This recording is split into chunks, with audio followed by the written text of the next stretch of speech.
NCERT Exemplar Solutions, Class 10, Maths, Chapter 8, Exercise 8.3, Question number 6. Prove that 1 plus cot square alpha by 1 plus cosecant alpha is equal to cosecant alpha. Let us take the LHS. LHS is equal to 1 plus cot square alpha by 1 plus cosecant alpha.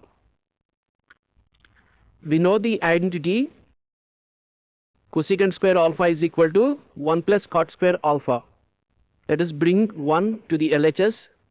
Cosecant square alpha minus 1 is equal to cot square alpha.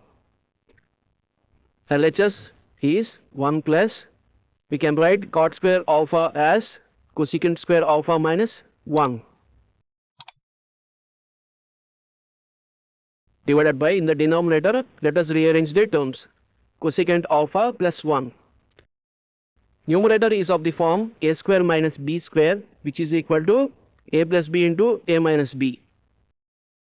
Therefore, LHS is equal to 1 plus, we can write this as cosecant alpha plus 1 into cosecant alpha minus 1 divided by cosecant alpha plus 1.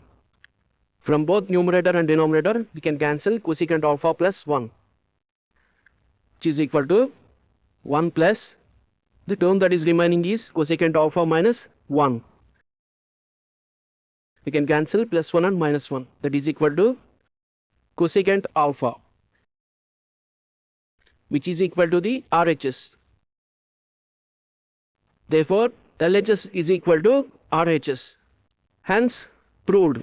We have proved that 1 plus cot square alpha by 1 plus cosecant alpha is equal to cosecant alpha.